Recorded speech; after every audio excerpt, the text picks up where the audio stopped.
5 must-haves at a wedding from the guy's perspective, from the groom's perspective? Yes. Yeah, so music runs the show. So I would say, number 1, don't go too long on the ceremony. There you go. Like, you got to do the ceremony and you got to have your moment and your love, but like, don't. Right, everyone's really excited to get to the cocktail hour. Yep, everyone's excited. Don't lose the energy. Yeah, so let's find the balance between like honoring each other and getting this thing started off the right way, but also realizing why everybody came. So let's not go too long on the ceremony. Number 2, like cocktail hour's got to be incredible. While bride and groom, while you guys are off taking pictures and doing your thing, like we need to have great cocktails. We need to have great finger foods. Everyone's hungry, right? I want a little sushi. I want a little shrimp cocktail. Nice. I want like really good little like finger crab cakes. I think cocktail hour really sets the tone. The music, I think you can go either way. I've seen great, like big bands that can play anything, multiple different singers, and it's awesome. DJs can also work great. Music is critical. You got to keep people out there. You got to keep people engaged on the dance floor. I don't even know how many things I just gave. Was that 3? That's 4. Give us one more. That's 4. All right. So one more. Yeah. And this sounds cheesy, but like, you just got to have your people there, right? Like you got to have your people that you want to share this moment with, because you're going to wake up the next morning for breakfast and meet your family and friends, and you're going to reminisce. It's like college, right? You wake up after the night before.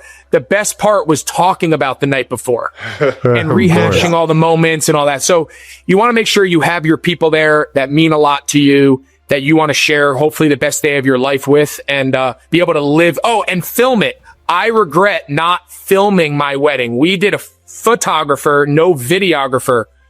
And I regret it. I would love to be able to show my kids, my wife and I's wedding. We only have photos. Big regret. So I'm actually going to move that. Like, besides me, I'm going to move that like way up the list. Way up the list. Get that shit on video. There we go. Take notes, Brandon. All right. Who was the more eccentric quarterback? It probably is. Let's be honest. Let's be honest. But, everyone heard my speech on Thomas Edison. No, I'm kidding. No, it wasn't even Thomas Edison. I can't even remember what it was. It was inertia. You're doing one of the Newton's laws. Inertia. Yeah, you blacked out. That's the way it should be. You blacked out. But, you know, it's just so cool. And I think that's what's been so cool about TEU, right? And that's what I try to tell all these young guys when I try to encourage them to come. I'm like, guys, when are you ever at the front of the line going to have Travis and George and over the years, you know, Mark Andrews and like all these guys that have played for so long. And then at the back of the line, it's like the young, wide-eyed, undrafted free agent rookie who's never even seen an NFL field.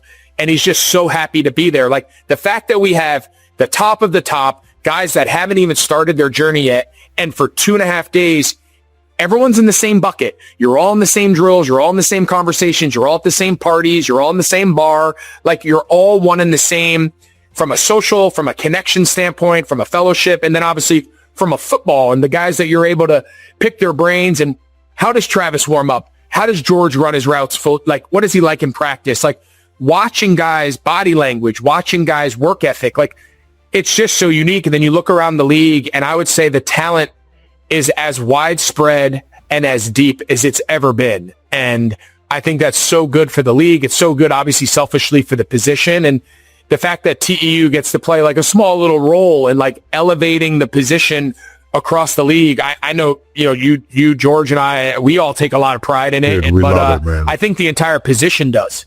Yeah. I give George a lot of crap and like National Tight End Day. I'm tired of made up holidays, but like, in all seriousness, like it is crazy to think of what tight ends are in the modern day NFL and how important they are. Like all of the best offenses utilize these tight ends that can be hybrid blockers. They can go out and be a mismatch out at the receiver position. You can spread them out. Like it, all of the best offensive minds want these guys because they offer so many different things you can do formationally, schematically, mismatching depending on what personnel the defense throws on the field. And it feels like tight end U has given this position a platform that it never really had before. And I know that was a reason that you guys all started this was, hey, we need to start like coming together for all tight ends. Like we aren't respected enough. We don't earn the money that a lot of these other star positions do. And we should because we're as valuable as that. How have you seen the position change on the national scale with tight end U? Yeah, so I think tight end U certainly played a part of it. I do think the biggest difference between tight end when I came into the league in 2007 and the way it is now, right? So we're talking almost 20 years. I think the biggest difference was tight end was always seen as like the blue collar, the unsung hero, right? There were stars. Jason Witten was a star. Antonio Gates was a star. Gonzalez. Tony Gonzalez was a star. Shannon Sharp, I was like right on the tail end. So there was prominent players, but they weren't the face of the league, right? They were great players and Hall of Fame players, but they weren't the stars. It was a quarterback-driven league. It was a running back-driven league and wide receivers. Yeah. And then there was like a handful of prominent defensive players, right? Brian Urlacher and Troy Polamalu and those guys, right? So you fast forward to now, and again, I'm not just saying this because Travis is on the pod. I'm not just saying it because he's my buddy and George and Gronk. Like, the position of tight end over my career started being played by the faces of the league. They weren't just really good players.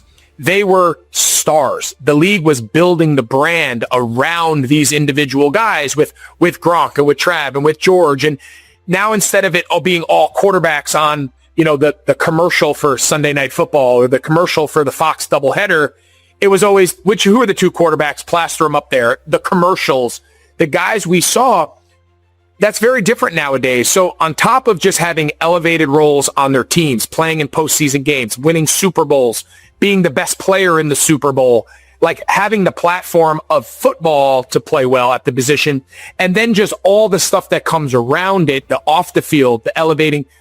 I think all of that is like high tide raises all ships, right? So I think it's been a combination of on and off the field elevation. And, obviously Trav's at the forefront of that, and he has been for years, and Gronk and obviously George. And it's just a different time where it's okay for the tight end to be the star of your team, the star of the league. And it wasn't always like that. But I give all these guys a lot of credit because they're really the tip of that spear. Do you think that that's why we're maybe seeing some more divas at the tight end position than we've ever seen? Is that fair to say? Yeah. Divas, podcast hosts. I think that's part of it for sure. We got a young man cooking over there in Chicago, man.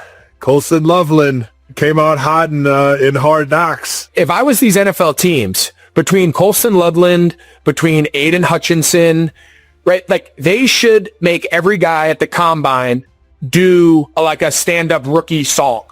Because right now, I was going on that. I was going on that angle. I was going like if you can get up in the room, especially as like a 6'5" white guy, and just crush it and just own the room, you have no choice to be really good. And all the boys are giving you high fives. You're instantly the man. Like, there's no greater feeling than walking out of that team meeting where you're like, In this week's latest episode of the New Heights podcast, Travis Kelce directly addressed a decision that has stirred conversation among fans worldwide for weeks. His and fiancée Taylor Swift's choice to postpone their wedding, despite being officially engaged and seemingly in the happiest chapter of their relationship. Without drama, avoidance, or blaming packed schedules or media pressure, Travis spoke openly and thoughtfully, showing the kind of maturity that reflects a man entering a defining phase of both his professional and personal life. Postponing, he made clear, does not mean retreating. Opening the discussion, Jason Kelce, his brother and co-host, asked the question he knew millions had been waiting to hear. Everyone has been talking about why the two of you postponed the wedding. Do you want to clarify it? Travis didn't hesitate. He smiled, took a measured breath, and responded calmly. The first thing people need to understand, he said, is that postponing doesn't mean backing away. It's simply a decision made by two people who are genuinely serious about marriage. According to Travis, both he and Taylor recognize that while this moment in their lives is beautiful, it isn't the right time to hold the kind of wedding ceremony they've always envisioned. When two worlds are at their peak, timing matters. Right now, both Travis Kelce and Taylor Swift are reaching pivotal highs in their careers. Travis is stepping into a critical phase of the new NFL season, not only as a cornerstone player for the Kansas City Chiefs, but also as a major figure in media, entertainment, and brand partnerships. At the same time, Taylor Swift has just completed the final stages of a long and transformative artistic journey, while preparing for her next creative chapter following a period of profound personal change.